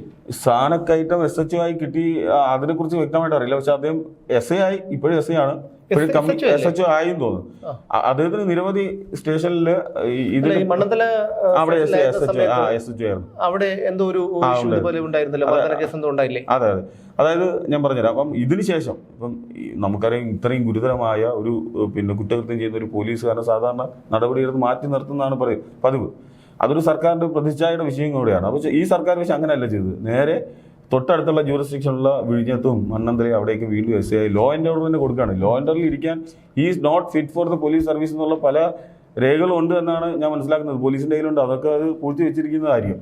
ഞാൻ പറയുന്നത് മണ്ണന്തലയിൽ ഞാൻ പറയാനുള്ള കാരണം എന്നെ മാത്രമല്ല മർദ്ദിക്കുന്നത്, ഏറ്റവും ആദ്യവും എന്നല്ല അവസാനവും എന്നല്ല, എനിക്ക് മുന്നേ നിരവധി ആളുകളെ അദ്ദേഹം അടിച്ചിട്ടുണ്ട്. പക്ഷെ അവരൊക്കെ ഇയാളുടെ ഒരു ഭീഷണിക്ക് മുന്നിൽ പിടിച്ചിരിക്കാൻ കഴിയാതെ പലരും ഒത്തീർപ്പാക്കി പോകും, അല്ലെങ്കിൽ ഒരു പണം കൊടുത്ത് സ്വാധീനിക്കാൻ ശ്രമിക്കാറുണ്ട്. എനിക്കും നിരവധി ഓഫറുകളും പ്രലോഭനങ്ങളൊക്കെ എൻ്റെ മുന്നിൽ വെച്ചിട്ടുണ്ട്. പക്ഷേ നമ്മൾ അതിന് മുന്നിൽ കീഴ്പ്പെടാത്തതുകൊണ്ടാണ് ഇന്ന് FIR ഇട്ട് കേസെടുക്കാൻ തയ്യാറായത്. അതിനുശേഷം മണ്ണന്തലയിൽ അദ്ദേഹം ഒരു ഡ്രൈവറെ, ഒരു ലോറി ഡ്രൈവറെ അടിക്കുന്നതിന്റെ വിഷ്വലൊക്കെ പുറത്തു വന്നു. അതിന്റെ അടിസ്ഥാനത്തിലാണ് മണ്ണന്തല പോലീസ് സ്റ്റേഷനിൽ നിന്ന് അദ്ദേഹത്തെ മാറ്റുന്നത്. പേരൂർക്കടയിൽ ഒരു ചെറുപ്പക്കാരനെ അടിച്ച വലിയ വാർത്ത. അപ്പോൾ ഇദ്ദേഹം ഉപദ്രവിക്കുന്നതിന്റെ വാർത്തകൾ ഇഷ്ടംപോലെ പത്രമാധ്യമങ്ങളിൽ തന്നെ വന്നിട്ടുണ്ട്. ആ കേസുകൾ എന്തായി എന്നുള്ളത് ശരിക്കും അന്വേഷിക്കേണ്ടതല്ലേ? സംഭവം ഉണ്ടായി എന്നുള്ളത് യാഥാർത്ഥ്യമാണ്, പരാതി ഉണ്ടായി എന്നുള്ളത് യാഥാർത്ഥ്യമാണ്, പരിക്ക് സംഭവിച്ചു എന്നുള്ളത് നടന്നതാണ്. പക്ഷെ ഇതെല്ലാം ചെയ്യും, പക്ഷേ തിരിച്ച് അദ്ദേഹത്തിനൊന്നും സംഭവിച്ചില്ല. ഒരു അദ്ദേഹത്തിന് എങ്ങനെ സംഭവിക്കും? കാരണം നമ്മുടെ കേരളം ഭരിക്കുന്ന മുഖ്യമന്ത്രി പിണറായി വിജയൻ വാടിക്കൽ രാമകൃഷ്ണൻ വധക്കേസിലെ 1-ാം പ്രതിയായിരുന്നു. സാക്ഷികൾ മാറിയത് കൊണ്ടാണ് അദ്ദേഹം ശിക്ഷിക്കപ്പെടാത്തത്. നമ്മുടെ മുൻ DGP ആയിരുന്ന ഷെയ്ഖ് ദർവേസ് സാഹിബ് ഒരു പണം തട്ടിപ്പ്, താങ്കൾക്കും കൂടെ അറിയാം, ഭൂമി ഇടപാട് കേസിൽ അത് ഒതുക്കി തീർത്തു. അതുപോലെ ADGP MR അജിത് കുമാറിന്റെ കാര്യം നമുക്ക് പറയേണ്ട കാര്യമില്ല. അപ്പൊ അങ്ങനെ ഒരു സംവിധാനം നിലവിലുള്ളപ്പോൾ പോലീസുകാരുടെ ഈ ഒരു ഇത്തരം പെരുമാറ്റത്തിൽ നമ്മൾ അത്ഭുതപ്പെടേണ്ട കാര്യമില്ല എന്നാണ് എനിക്ക് പറയാനുള്ളത്. അല്ല, ഇത് ഞാൻ പറയുന്നത് കുറച്ച് കടന്നു കൈയായിപ്പോയി. ഞാൻ പറയുന്നത് ഒരു സർക്കാരിന്റെ ചീപ്പ് ഈഗോയാണ്. അപ്പോൾ അതായത് ഒരു പ്രതിപക്ഷ യുവജന നേതാവിനെതിരെ ഉണ്ടായ ആക്രമണത്തിൽ ഏതെങ്കിലും ഒരു പോലീസുകാരനെ നടപടിയെടുത്താൽ സർക്കാരിന് എന്തെങ്കിലും അഭിമാനക്ഷതം ഉണ്ടാകുമോ എന്നുള്ള ഒരു ഈഗോ വെച്ചാണ് ഇയാൾക്കെതിരെ നടപടിയെടുക്കാത്തത് എന്നാണ് ഞാൻ വിശ്വസിക്കുന്നത്. ഞാൻ ചോദിക്കുന്നത്, ഇദ്ദേഹത്തെ പോലെ ക്രിമിനൽ വാസനയുള്ള ക്രിമിനൽ പ്രവർത്തനം ചെയ്യുന്ന ഒരു പോലീസുകാരനെ സർവീസിൽ നിന്ന് പുറത്താക്കുമ്പോഴല്ലേ ഒരു സർക്കാരിന് ജനങ്ങളോടുള്ള കടപ്പാട് പുറത്ത് അറിയാൻ പറ്റും. നമ്മൾ ഈ 9 വർഷത്തിന് ശേഷം, അതായത് പിണറായി വിജയന്റെ സർക്കാർ, താങ്കളൊരു പൊതുപ്രവർത്തനം ആയതുകൊണ്ട് ഞാൻ പറയുകയാണ്, 9 വർഷത്തിന് ശേഷം നമ്മുടെ എന്തെല്ലാം സമരങ്ങൾ നടന്നു. അവസാനമായിട്ട് നമ്മുടെ ആശാവർക്കർമാരുടെ സമരം തന്നെ മാസങ്ങളായി നടക്കുന്നു. ഇതിനു മുമ്പ് സിവിൽ പോലീസ് ഉദ്യോഗാർത്ഥികളുടെ സമരമൊക്കെ നടന്നു. ഏതെങ്കിലും ഒരു സമരം വിജയിച്ചതായി താങ്കൾക്കറിയാമോ? വിജയിക്കില്ല. അടിച്ചമർത്തുകയാണ് ഈ ഒരു സർക്കാർ. അത് മാധ്യമപ്രവർത്തകരാകട്ടെ അല്ലെങ്കിൽ അവരെ എതിർക്കുന്നവരാകട്ടെ, അത് തന്നെയാണ് സംഭവിച്ചുകൊണ്ടിരിക്കുന്നത്. എന്തായാലും ഇപ്പോൾ നിലവിൽ എന്താണ് ഇപ്പോൾ കേസിന്റെ സ്ഥിതി? നിലവിൽ കോടതിയിൽ കേസുണ്ട്. അപ്പം കേസിന്റെ നടന്നുകൊണ്ടിരിക്കുകയാണ്. അപ്പം കോടതിയിൽ വലിയ പ്രതീക്ഷയുണ്ട്. അപ്പം എനിക്ക് വല്ലാത്ത പിന്തുണ എൻ്റെ പാർട്ടി തരുന്നു എന്നുള്ളതാണ്. കാരണം ഞാൻ പറഞ്ഞതുപോലെ 7 വർഷം വരെ എനിക്ക് ഫൈറ്റ് ചെയ്യാനുള്ള എൻ്റെ പിന്തുണ, പ്രചോദനം എന്ന് പറഞ്ഞ പാർട്ടിയാണ്. ഈ സമ്പത്തിനെ പേടിച്ച് ആരും പരാതി പോലും കൊടുക്കാറില്ല. ഒരു പൊതുപ്രവർത്തകനായതുകൊണ്ടും എൻ്റെ പ്രസ്ഥാനം എൻ്റെ പിന്നിലുള്ളത് കൊണ്ടാണ് എനിക്ക് ധൈര്യമായിട്ട് നിൽക്കാൻ കഴിയുന്നത്. നിങ്ങൾ അന്വേഷിച്ച് നോക്കുക, അദ്ദേഹത്തിന് കൊടുത്ത പരാതികൾ എവിടെ എത്തി. ഇതെല്ലാം അദ്ദേഹം ഭീഷണിപ്പെടുത്തും. അദ്ദേഹം അല്ലെങ്കിൽ മറ്റു പോലീസ് സുഹൃത്തുക്കളെ വെച്ച് സംസാരിച്ച് ഒതുക്കും. വാഗ്ദാനം ചെയ്തിരുന്നത് പരാതിയിൽ നിന്ന് പിന്മാറാൻ നിരവധി വാഗ്ദാനങ്ങളുണ്ട്. പണമായിട്ടും അല്ലാതെയൊക്കെ വാഗ്ദാനങ്ങൾ ഉണ്ടായിട്ടുണ്ട്. അത് ഞാനങ്ങനെ പറയുന്നത് ശരിയല്ലോ. ഇപ്പോൾ എൻ്റെ സുഹൃത്തിൻ്റെ സുഹൃത്തുക്കളും വന്ന് പറയുന്നതാണ്. അപ്പോൾ അത് എന്തായാലും വാഗ്ദാനങ്ങളൊക്കെ ഉണ്ടായിട്ടുണ്ട്. നിരവധി ആളുകൾ എന്നെ സമീപിച്ചിട്ടുണ്ട്, എൻ്റെ പാർട്ടിയിലെ പല നേതാക്കളെയും സമീപിച്ചിട്ടുണ്ട്. പക്ഷെ അവരൊക്കെ എന്നോടൊപ്പമാണ് നിന്നത്.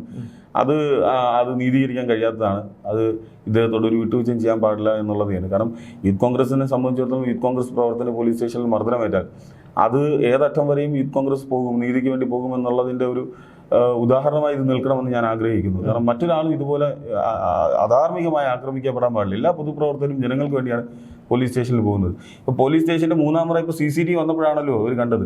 ഞാനൊക്കെ നേരിട്ട് കണ്ട ആളുകളാണല്ലോ. അപ്പം ഞാനിപ്പോഴും എൻ്റെ ഫീലിംഗ് എന്താണ്, എനിക്ക് ഉണ്ടായ അക്രമത്തിൻ്റെ അടിസ്ഥാനത്തിലല്ല ഞാൻ ഈ നിയമ പോരാട്ടം നടന്നത്. എനിക്ക് ഉറപ്പായിരുന്നു അന്ന് കുറച്ചും കൂടെ കഴിഞ്ഞിരുന്നുവെങ്കിൽ, എൻ്റെ പ്രവർത്തകർ എന്നെ വന്ന് രക്ഷിച്ച് ആശുപത്രിയിൽ എത്തിച്ചില്ലെങ്കിൽ എനിക്ക് മരണം സംഭവിക്കുമായിരുന്നു. അപ്പം ഞാൻ അന്ന് രക്ഷപ്പെട്ടത് കൊണ്ട് ഇനി ഒരാൾ മരിക്കില്ല എന്നല്ല, എന്തായാലും ഇതുപോലൊരു സമ്പത്തിൻ്റെ കൈ കൊണ്ട് ആരെങ്കിലും ഒരാൾ മരിക്കുമെന്ന് ഉറപ്പാണ്. ഇനി ഒരാളെ മരിക്കാതിരിക്കാൻ വേണ്ടി നടത്തിയ പോരാട്ടമാണ്. ഉറപ്പായിട്ടും അദ്ദേഹം എത്ര പേരുടെ നട്ടെല്ലാണ് ചവിട്ടി അടിച്ചിട്ടുള്ളത്. അപ്പം ഇനിയൊരാൾക്ക് അങ്ങനെ ഒരു അപകടം പറ്റാൻ പാടില്ല എന്നുള്ള ഉദ്ദേശത്തോടു കൂടി തന്നെയാണ് ഈ നിയമ പോരാട്ടം നടത്തിയത്. ഇനി അങ്ങനത്തെ അത്തരത്തിലുള്ള പോലീസ് നമുക്ക് ആവശ്യമില്ല. കേരളത്തിലെ പോലീസിംഗ് രീതി മാറണം. ഈ കയ്യൂക്ക് കൊണ്ടല്ല കേരളത്തിലെ ജനങ്ങളെ തിരുത്തേണ്ടത്. അല്ല, അതിൽ വലിയൊരു ചെറുതല്ലാത്തൊരു വിഭാഗം, മുമ്പൊക്കെ നമ്മൾ പറയുമായിരുന്നു ചെറിയൊരു വിഭാഗമാണെന്ന്. പക്ഷേ ഇപ്പം നമുക്ക് പറയാൻ പറ്റുന്നത് ചെറുതല്ലാത്തൊരു വിഭാഗം പോലീസുകാരാണ് ഇത്തരക്കാരാണെന്നാണ്. പിന്നെ ഒരു ഭൂരിപക്ഷം പോലീസുകാർ നല്ലവരുണ്ട്. തീർച്ചയായും ഞാൻ എല്ലാ പോലീസുകാരെയും അടച്ചാക്ഷേപിക്കുന്നില്ല.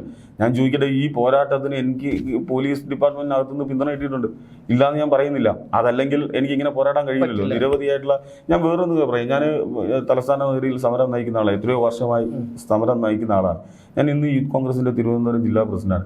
ഇന്നലെയും ഞാൻ സമരത്തിന് പോയി. മെനിങ്ങാന്ന് ക്ലിഫ് ഹൗസ് മാർച്ച് നടത്തി. അപ്പോൾ ക്ലിഫ് ഹൗസ് മാർച്ചിലൊക്കെ നമുക്ക് മാർച്ച് നടത്തിയതിന്റെ പേരിൽ നമുക്കെതിരെ എടുത്തത് വധശ്രമത്തിനാണ്. നമ്മൾ ഇത്രയും ഗുരുതരമായി എന്നെ പരിക്കേൽപ്പിച്ച പോലീസുകാരനെതിരെ വളരെ ദുർബലമായ വകുപ്പും സമരം ചെയ്തവർക്കെതിരെ വധശ്രമത്തിന് കേസെടുത്തു. ഞാൻ പറഞ്ഞു വരുന്നത്, ഞാൻ ഒട്ടുമിക്ക സമരങ്ങൾക്കൊക്കെ ലാത്തി ചാർജ് ഏറ്റുവാങ്ങുന്ന ആളാണ്. നിങ്ങൾ വ്യക്തിപരമായി ഒന്ന് അന്വേഷിച്ച് വയ്ക്കില്ല, അല്ലെങ്കിൽ മാധ്യമ പ്രവർത്തനമാണല്ലോ, നിങ്ങളൊന്ന് അന്വേഷിച്ച് വയ്ക്കാൻ മതി. ഞാൻ ഏതെങ്കിലും ലാത്തി ചാർജ് ചെയ്താൽ എന്നെ അസഭ്യം പറഞ്ഞ ഏതെങ്കിലും പോലീസുകാരുടെ പിന്നാലെ ഞാൻ പോയിട്ടില്ല പരാതിയുമായി. അത് അവരുടെ ഡ്യൂട്ടി ചെയ്യുന്നതാണ്. ഒരു സമരത്തെ നേരിടാൻ വേണ്ടി സ്വാഭാവികമായി ചിലപ്പോൾ ലാത്തി ചാർജ് ഉപയോഗിക്കേണ്ടി വരും, തള്ളി മാറ്റേണ്ടി വരും. അതൊക്കെ മനസ്സിലാക്കാം.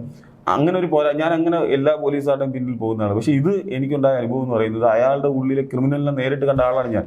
അദ്ദേഹത്തിന്റെ ഉള്ളിലെ കൊലയാളിയെ ആളുകൾ ഇങ്ങനെ വേദനിക്കുമ്പോൾ, ഇങ്ങനെ കിടന്ന് പിടയുമ്പോൾ ആസ്വദിക്കുന്ന ഒരാളെ ഞാൻ നേരിട്ട് മനസ്സിലാക്കിയ ആളാണ്. അങ്ങനെ ഒരാൾ സർവീസ് ഇരിക്കാൻ പാടില്ല. അത് എനിക്ക് വേണ്ടിയുള്ള മറ്റൊരാൾ ഇനി ഇയാളുടെ കൈകൊണ്ട് മരിക്കാൻ ചെയ്യാൻ വേണ്ടി നടത്തിയതാണ്. അതും എത്ര ക്രൂരമായിട്ടാണ് ആളുകളോട് പെരുമാറുന്നത്. നിങ്ങൾ പിന്നെ ഞാനിത് ഇദ്ദേഹത്തെ കുറിച്ച് കേട്ടിട്ടുണ്ട്. നിരവധി പേര് ഇതേപോലെ ഇദ്ദേഹത്തിനെതിരെ പരാതിയുമായിട്ട് വന്നിട്ട് കണ്ടിട്ടുണ്ട്. ഇദ്ദേഹത്തിന് സമ്പത്ത് എന്ന് പറയുന്ന ആളിന്റെ പേര് കേൾക്കുമ്പോൾ തന്നെ ഈ യൂത്ത് കോൺഗ്രസ് എവിടെ എന്തോ ഒരു സമരം നടന്ന സമയത്ത് ഒരാളെ ഇങ്ങനെ എന്താണ് നമ്മൾ ഈ പട്ടിയെ തൂക്കിക്കൊണ്ട് പോകുന്ന ഒരു ചിത്രമാണ് എന്റെ മനസ്സിൽ വരുന്നത്. അയ്യോ, അത് പൊതുജനങ്ങളുടെ മുമ്പിൽ ഇങ്ങനെയാണെങ്കിൽ ഇതിനേക്കാൾ ക്രൂരമാണ്. ഈ നമ്മൾ സോഷ്യൽ മീഡിയയിലെ കമന്റ് കേട്ടാൽ മനസ്സിലാക്കാൻ കഴിയും. ഇയാൾ SFIയുടെ ഗുണ്ടയായിരുന്നു എന്നൊക്കെയാണ് അദ്ദേഹത്തോട് ഒപ്പം പഠിച്ച യൂണിവേഴ്സിറ്റി കോളേജിൽ പഠിച്ച ആളുകൾ പറയുന്നത്. ശരിക്കും അത്തരത്തിലൊരു ഗുണ്ടാ മനോഭാവമുള്ള ഗുണ്ടകൾക്ക് ചേർന്ന പണിയല്ല പോലീസിംഗ് എന്ന് പറയുന്നത്. ക്ഷമയോടുകൂടി കുറച്ച് മനുഷ്യത്വത്തോടു കൂടി ആളുകളെ മനസ്സിലാക്കാൻ ശ്രമിച്ച് അവരുടെ വിഷയങ്ങൾ പരിഹരിക്കേണ്ട ആളാണ് പോലീസ്. നമ്മൾ എത്രത്തോളം ഈ കാലഘട്ടത്തിൽ ഭീഷണിപ്പെടുത്തിയും അടിച്ചും തൊഴിച്ചും നീതി നടപ്പിലാക്കും എന്നുള്ളതാണ്. അപ്പോൾ കോടതിയിലൊക്കെ നീതി നടപ്പിലാക്കുന്നത് വിരട്ടിയിട്ടാണോ, അടിച്ചിട്ടാണോ? എത്ര ആളുകൾക്ക് ശിക്ഷ കൊടുക്കുന്നു കോടതി, എത്ര ആളുകളെ നന്നാക്കാൻ ശ്രമിക്കുന്നു കോടതി നടപടി മാതൃകാപരമായി. ഇപ്പം ഇതുപോലുള്ള പോലീസുകാരുടെ ഇടപെടൽ കൊണ്ടല്ലല്ലോ നമുക്ക് നീതി രാജ്യത്തുണ്ടാകുന്നത്. ഇത്തരത്തിലുള്ള പോലീസുകൾ അനീതിയുടെ ഉദാഹരണമാണ്. നമുക്ക് നേരത്തെ പറഞ്ഞതുപോലെ നിരവധി ക്രിമിനലുകളുണ്ട്. എല്ലാവരും അല്ലെങ്കിലും നമ്മൾ കണ്ടത് മാങ്ങ വരെ മോഷ്ടിക്കുന്ന നിലവാരത്തിലേക്ക് കേരളത്തിലെ പോലീസ്. അല്ല, അത് അവിടെയാണ് ഒരു വിഷയം വരുന്നത്. ചിലപ്പോൾ അദ്ദേഹത്തിന് എന്തെങ്കിലും മാനസികാവസ്ഥ കൊണ്ട് എന്തോ ആയിക്കോട്ടെ, ഒരു മാങ്ങ മോഷ്ടിച്ച പോലീസുകാരനെ സർവീസിൽ നിന്ന് ടെർമിനേറ്റ് ചെയ്യാമെങ്കിൽ കുന്നംകുളത്തെ സംഭവത്തിൽ അല്ലെങ്കിൽ ഈ സമ്പത്തിനെ ഇപ്പോഴും ഇതുപോലുള്ള ആൾക്കാരെ ഇപ്പോഴും സർവീസിൽ വെച്ചുകൊണ്ടിരിക്കുന്നത് എന്ത് നീതിബോധത്തിന്റെ അടിസ്ഥാനത്തിലാണെന്നുള്ളതാണ്. അല്ല, അതിൻ്റെ ഒരു അടിസ്ഥാന കാരണം ഞാൻ മനസ്സിലാക്കുന്നത്, നമുക്കൊരു പോലീസിങ്ങിനെ, കേരള പോലീസിനെ രാഷ്ട്രീയവൽക്കരിച്ചു എന്നുള്ളതാണ്. അപ്പം ഞാൻ പറഞ്ഞത്, ഇപ്പോൾ സമ്പത്തിന് ഈ സർക്കാർ സഹായിച്ചാൽ എന്താണ് സർക്കാരിൻ്റെ നേട്ടം എന്നുള്ളതാണ്. സർക്കാരിൻ്റെ മുമ്പിൽ വളഞ്ഞു നിൽക്കുന്ന, അല്ലെങ്കിൽ CPM പറയുന്ന ഏത് തെമ്മാടിത്തരത്തിനും കൂട്ടു നിൽക്കുന്ന, വളഞ്ഞു നിൽക്കുന്ന ഒരു പോലീസ് ഉദ്യോഗസ്ഥനെ അവർക്ക് കിട്ടും. ശരിക്കും നീതിമാനായ ഒരു പോലീസുകാരൻ, സത്യസന്ധമായി ജോലി ചെയ്യുന്ന ഒരാളുടെ മുന്നിലും താഴ്ന്നു നിൽക്കേണ്ട കാര്യമില്ല, നീതി നടപ്പിലാക്കും. സമ്പത്ത് എന്ന് പറയുന്നത് സർക്കാരിൻ്റെ ഔദാര്യത്തിലാണ്, ഈ CPMന്റെ ഔദാര്യത്തിലാണ് ഇപ്പോഴും മെസ്സേജ് ആയിരിക്കുന്നത്. ഇത്രയും വലിയ കുറ്റകൃത്യം നടത്തിയിട്ട് സർക്കാരിനും ജനങ്ങൾക്കും എല്ലാവർക്കും ബോധ്യപ്പെട്ടിട്ടും ശിക്ഷിച്ചിട്ടില്ല. അപ്പോൾ സമ്പത്തിനൊരു കടപ്പാട് CPMനോടാണുള്ളത്, ജനങ്ങളോടല്ല. അപ്പോൾ CPMന് ഇനി ഇതുപോലുള്ള എന്തെങ്കിലും തെമ്മാടിത്തരം കാണിച്ചാൽ ഇതുപോലുള്ള രസയെ കൊണ്ടെടുത്ത് ഇവർക്ക് വേണ്ടി എന്ത് പണിയും ചെയ്യുന്ന ഒരു പോലീസുകാരനെ അവർക്ക് കിട്ടിയെന്നുള്ളതാണ്. ശരിക്കും CPM ശ്രമിക്കുന്നതാണ് ഈ കുറ്റവാളി മനോഭാവമുള്ള ആളുകളെ സഹായിക്കുക. അങ്ങനെ ഇന്നിപ്പോ ഒരു IPS തന്നെ രംഗത്ത് വന്നിട്ടുണ്ടല്ലോ. അദ്ദേഹത്തിന്റെ കേന്ദ്രത്തിലേക്ക് പോകാനുള്ള ഡെപ്യൂട്ടേഷൻ തടഞ്ഞു വെച്ചിരിക്കുന്നു, സംസ്ഥാന സർക്കാർ തടഞ്ഞു വെച്ചിരിക്കുന്നു എന്ന് പറഞ്ഞിട്ട് അദ്ദേഹം കേന്ദ്ര ട്രിബ്യൂണലിനെ സമീപിക്കുന്നു എന്ന് പറഞ്ഞിട്ട് IPSകാരൻ, അതായത് IPS ഓഫീസേഴ്സിന്റെ തലപ്പത്തിരിക്കുന്ന ആൾ തന്നെ, അസോസിയേഷന്റെ തലപ്പത്തിരിക്കുന്ന ആൾ തന്നെ രംഗത്ത് വന്നിട്ടുണ്ട്. അപ്പം അദ്ദേഹം പറയുന്നത് ഇതാണ്, സർക്കാരിനോടൊപ്പം നിൽക്കാത്ത, പാർട്ടിയോടൊപ്പം നിൽക്കാത്ത ആൾക്കാരെ അവർക്ക് വേണ്ട എന്നുള്ളതാണ്. അല്ല, അത് തന്നെയാണ് അടിസ്ഥാനപരമായി രാഷ്ട്രീയവൽക്കരിക്കുന്നു എന്നുള്ളതാണ്. ഒരിക്കലും കേരള പോലീസ് ഒരു കൊടിയുടെ നിറം നോക്കി പ്രവർത്തിക്കേണ്ടവരല്ല, ജനനന്മയ്ക്ക് വേണ്ടി നിൽക്കേണ്ടവരാണ്, നിഷ്പക്ഷമായി പ്രവർത്തിക്കേണ്ടവരാണ്. അവരുടെ നിഷ്പക്ഷത കഴിഞ്ഞ 9 കൊല്ലമായി നഷ്ടപ്പെട്ടിരിക്കുകയാണ്. ഒന്ന് സിസ്റ്റം പോയി എന്നൊക്കെ പറയാൻ, ശരിക്കും കേരളത്തിലെ സിസ്റ്റം തകരാറിലാണ്. ഞാൻ പറയുന്നത്, സമ്പത്തിനെ മാറ്റിയില്ല എന്നുള്ളതിൽ എനിക്ക് വലിയ അത്ഭുതം തോന്നില്ല. ഞാൻ കൊല്ലം തേവലക്കര സ്കൂളിൽ മിഥുൻ എന്ന് പറയുന്ന ഒരു വിദ്യാർത്ഥിയുടെ ജീവൻ നഷ്ടപ്പെട്ടത് ഒരു ലൈൻ കമ്പി മാറ്റാത്തതുകൊണ്ടാണ്. പിണറായി വിജയനും ഈ സർക്കാർ വലിയ ശക്തിയുള്ള സർക്കാരാണ്, ഇരട്ടച്ചങ്ങനാണെന്ന് പറയുമ്പോഴും ഒരു കേസ് ഇവിടെ ലൈൻ കമ്പി മാറ്റാൻ കഴിഞ്ഞിട്ടില്ല. ഒരു ജീവൻ അങ്ങനെയാണ് നഷ്ടപ്പെട്ടത് നിസ്സാരമായി. ഇപ്പോൾ എന്നിട്ട് ഇവർ പറയുന്നത് വിഴിഞ്ഞം നടപ്പിലാക്കുന്നത് നമ്മളാണ് കേരളത്തിലെ എല്ലാ ഞാൻ പറയുന്നത് അവരുടെ ഇച്ഛാശക്തിയുടെ കുറവ്. അങ്ങനെ അത് ഞാൻ പറഞ്ഞില്ലേ, ഒന്നുകിൽ പറയുന്ന ആളിനൊരു തൊലിക്കെട്ടി വേണം, അല്ലെങ്കിൽ ഇത് കേട്ടിട്ട് ഇത് പ്രചരിപ്പിക്കുന്ന അല്ലെങ്കിൽ സമൂഹ മാധ്യമങ്ങളിലൂടെ പ്രചരിപ്പിക്കുന്നവർക്ക് ഒരു തൊലിക്കെട്ടി വേണം. ഇത് രണ്ടുമില്ലാതിരിക്കുമ്പം പറയും, അതിന് നമ്മൾ അത് കാര്യമാക്കേണ്ട കാര്യമില്ല. പൊതുജനങ്ങൾക്ക് അറിയാം സത്യം എന്താണെന്നുള്ള കാര്യം. അപ്പോൾ ഇത് സംബന്ധിച്ച് ശാരീരികമായിട്ടുള്ള ബുദ്ധിമുട്ടുകളുണ്ട്. അല്ല, ശാരീരികമായ ബുദ്ധിമുട്ടിനപ്പുറം ഞാൻ ഒരു ചാനലിലും അങ്ങനെ പറഞ്ഞില്ല. ഞാൻ ഒരുപാട് അതിനപ്പുറം സാമൂഹികമായ ഒരുപാട് അധിക്ഷേപങ്ങളും കളിയാക്കലുകളും ഇതുമായി ബന്ധപ്പെട്ട് കേട്ട ഒരാളാണ്. നമുക്കറിയാം, എനിക്ക് പരിക്കേറ്റ ശരീരഭാഗം എന്ന് പറയുന്നത് വൃക്ഷമാണ്. അപ്പം ഒരു ഇമ്പോർട്ടൻ്റ് എന്ന് പോലും വിളി കേൾക്കേണ്ട ഒരു സാഹചര്യം എൻ്റെ ജീവിതത്തിൽ ഉണ്ടായിട്ടുണ്ട് പലപ്പോഴും, സോഷ്യൽ മീഡിയ കമൻ്റായിട്ട്. അപ്പോൾ അതിൻ്റെ കുടുംബജീവിതത്തിനെ പോലും ബാധിക്കുന്ന രീതി, സാധാരണ ഒരു മർദ്ദനം നമുക്കറിയാം. അങ്ങനെ നിരവധി അധിക്ഷേപങ്ങളൊക്കെ കേട്ട് അന്നൊക്കെ ചിലപ്പോൾ ആ വിളികളായിരിക്കും ഇദ്ദേഹത്തിനെതിരെ ഫൈറ്റ് ചെയ്യാൻ പ്രേരിപ്പിച്ചത്. അപ്പോൾ ഒരിക്കലും ഒരാളോട് അങ്ങനെ ചെയ്യാൻ പാടില്ല. പിന്നെ അങ്ങനെ ചെയ്യുന്നത് തന്നെ വലിയ അപരാധമാണ്. അത് നമ്മളത് അത്തരത്തിലുള്ള പ്രവർത്തനങ്ങൾക്കെതിരെ നിരന്തരമായി നിൽക്കും. ഞാൻ പറയുന്ന ഓരോ ആളുകളും നമ്മുടെ ബോധ്യത്തിൻ്റെ അടിസ്ഥാനത്തിൽ പോരാട്ടം നടത്തണം. അത് അവർക്ക് വേണ്ടിയല്ല, മറ്റുള്ളവർക്ക് വേണ്ടിയാണ്. ഇപ്പം ഞാൻ നടത്തുന്ന വ്യക്തിപരമായി എനിക്ക് എൻ്റെ കാര്യം കഴിഞ്ഞു. എനിക്ക് എൻ്റെ പാർട്ടി എനിക്ക് വേണ്ടി എന്നും ചെയ്യും, എനിക്ക് എല്ലാ സംരക്ഷണവും നൽകി. താങ്കളൊരു ഉത്തരവാദിത്തപ്പെട്ട ഒരു രാഷ്ട്രീയ പ്രവർത്തകനായിട്ട് പോലും താങ്കൾക്ക് രക്ഷയില്ലെന്ന് കാണുമ്പോൾ എത്രയോ പാവങ്ങൾ ഇത് കണ്ട് ഈ അടിയും ചവിട്ടും തൊടിയും തെറിയും ഏറ്റ് മിണ്ടാതെ പോയി കാണുമെന്നുള്ളതാണ്. അപ്പോൾ എന്തായാലും കുന്നംകുളം സംഭവത്തോടു കൂടി വന്നത് പുറത്ത് വന്നുകൊണ്ടിരിക്കുന്നത് ഞെട്ടിപ്പിക്കുന്ന വാർത്തകളാണ് നമുക്ക് വന്നുകൊണ്ടിരിക്കുന്നത്. അപ്പോൾ ഇനി ഒരിക്കലും ഇത് ന്യായീകരിക്കാനും കഴിയുന്നതല്ല. പക്ഷേ നിയമത്തിന് മുന്നിൽ, നമ്മുടെ കേരളത്തിൻ്റെ നിയമത്തിന് മുന്നിൽ, രാജ്യത്തെ നിയമത്തിന് മുന്നിൽ ഒരു പക്ഷേ രക്ഷപ്പെടാൻ കഴിഞ്ഞേക്കും. പക്ഷേ ഇവരൊക്കെ ചിന്തിക്കേണ്ട ഒരു കാര്യമുണ്ട്. രാമചന്ദ്രൻ നായർ, നമ്മുടെ വർഗീസിനെ വെടിവെച്ചു വന്ന രാമചന്ദ്രൻ നായർ, അതുപോലെ ജയറാം പടിക്കൽ, ഉദയകുമാർ ഉരട്ടിക്കൊല കേസിലെ ശ്രീകുമാർ, അങ്ങനെ നിരവധി പോലീസുകാരുടെ ജീവിതം എടുത്തു കഴിഞ്ഞാൽ അറിയാം അവർ പിന്നീട് ഇവരുടെ തലമുറകൾ അനുഭവിച്ച നരകയാതനകൾ. താങ്കളൊരു ഈശ്വര വിശ്വാസിയാണെന്ന് ഞാൻ വിശ്വസിക്കുന്നു, ഞാനും അതെ.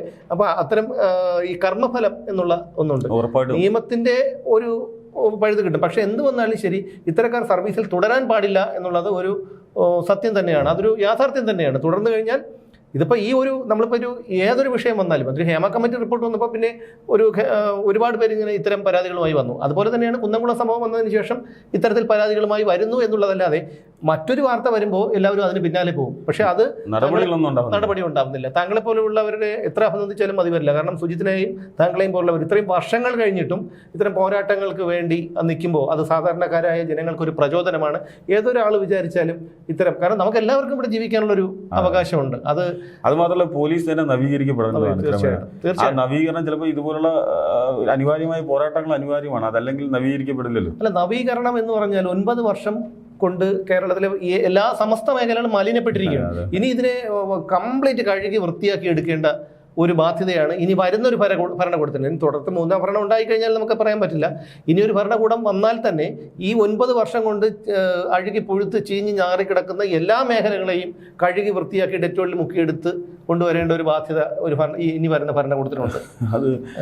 അതെ, ഇനി വരുന്ന ഭരണകൂടത്തിനുണ്ട്. കാരണം ഈ നിലവിൽ ജനങ്ങളെല്ലാം മടുത്തിരിക്കുകയാണല്ലോ. ഞാൻ നോക്കട്ടെ, നമുക്ക് നന്മയും തിന്മയും തമ്മിലുള്ളൊരു ഫൈറ്റ് പോലെ എനിക്ക് തോന്നുന്നു. കാരണം ഈ സർക്കാർ സംരക്ഷിക്കുന്നത് കൊലയാളികളെ, അത് പിന്നെ കൊടിസുനിക്ക് മദ്യം മേടിച്ചു കൊടുക്കാൻ പോലീസിനെ ഉപയോഗിക്കുന്നു, അങ്ങനെ പിന്നെ പരോള് അനുവദിക്കുന്നു, അതിനകത്ത് മസാജ് ചെയ്യാൻ അനുവദിക്കുന്നു. ഈ കുറ്റകൃത്യങ്ങൾ ചെയ്യുന്ന കുറ്റവാളികൾക്ക് പിന്നെ ശരിക്കും 1-2 കേസിലായിരിക്കും അവർ പ്രതിയായി തോന്നുന്നത്. ഞാൻ പിന്നീട് കണ്ടപ്പോൾ മനസ്സിലായി ജയിലിൽ കിടന്നാണ് അതിനേക്കാൾ കൂടുതൽ കേസുണ്ടായത് അവർക്ക്. തീർച്ചയായിട്ടും ജയിലിൽ കിടക്കുന്നത് ഇതൊന്നും ഉണ്ടാവാതിരിക്കാൻ വേണ്ടിയാണ്. ഈ സർക്കാർ എത്ര വലിയ ബാധ്യതയാണ് ഈ ജനങ്ങൾക്ക് എന്നുള്ളതാണ്. ഈ ജനങ്ങൾ ഇപ്പോൾ ഈ പണ്ടൊക്കെ കമ്മ്യൂണിസ്റ്റ് പാർട്ടിയിൽ അണികളായിരുന്നു, ഇന്ന് ആശ്രിതരാണ്. അണികളല്ല, അണികൾ പണ്ടായിരുന്നു, ഇന്ന് ആശ്രിതരാണ്. കാരണം ഈ ആശ്രിതർ എന്ന് വെച്ചാൽ നമ്മൾ ഒരാളെ താങ്ങി നിൽക്കുന്നത് എന്തിനാണ്? അയാളിൽ നിന്നുള്ള ആനുകൂല്യം കൈപ്പറ്റാൻ. അപ്പോൾ ഇതുപോലെ പിൻവാതിലിൽ കൂടെയൊക്കെ കയറി പറ്റിയ പലരുമൊക്കെ ഉണ്ടാവും. അപ്പോൾ അവർക്ക് ആ ജോലി നിലനിർത്തണമെങ്കിൽ സർക്കാർ എന്ത് വൃത്തികേട് ചെയ്ത് കഴിഞ്ഞാലും അത് താങ്ങിയേ പറ്റുള്ളൂ. എന്തായാലും ഈ നമ്മുടെ എലിവാണം ഉണ്ടല്ലോ, എലിവാണം പോലെയാണ് കമ്മ്യൂണിസം. അതായത് കണ്ട് കത്തിച്ച് ഒന്ന് മുകളിലോട്ട് വിട്ട് കഴിഞ്ഞാൽ അവിടെ ചെന്ന് പൊട്ടിച്ചെതിരി കഴിഞ്ഞാൽ പിന്നെ എലിവാണത്തിൻ്റെ പ്രസക്തി അങ്ങ് പോയി. അതുപോലെയാണ് അത് കത്തി മുകളിൽ ചെന്ന് പൊട്ടിയിരിക്കുന്നു ഇവിടുത്തെ കമ്മ്യൂണിസം. ഇനി അതിന് പ്രസക്തിയില്ല. അത് കേരളത്തിലെ ജനങ്ങൾ തിരിച്ചറിഞ്ഞു കഴിഞ്ഞാൽ നല്ലത്. എന്തായാലും താങ്കൾക്ക് വളരെ നന്ദി, ഇതുപോലെ ഞങ്ങളെ സ്റ്റുഡിയോയിൽ വരാനും ഇതേക്കുറിച്ചൊന്ന് പറയാനും അതിനോടൊപ്പം തന്നെ ഈ താങ്കൾ ഇത്രയും 8 കൊല്ലം നീണ്ട 8 കൊല്ലമാണ് താങ്കൾ നിയമ പോരാട്ടം നടത്തിയത്. ഇനിയും അതിൻ്റെ ഒരു വിജയം കാണുന്നത് വരെ പോരാട്ടം നടത്താനുള്ള എല്ലാ പ്രാർത്ഥനയും. Thank you.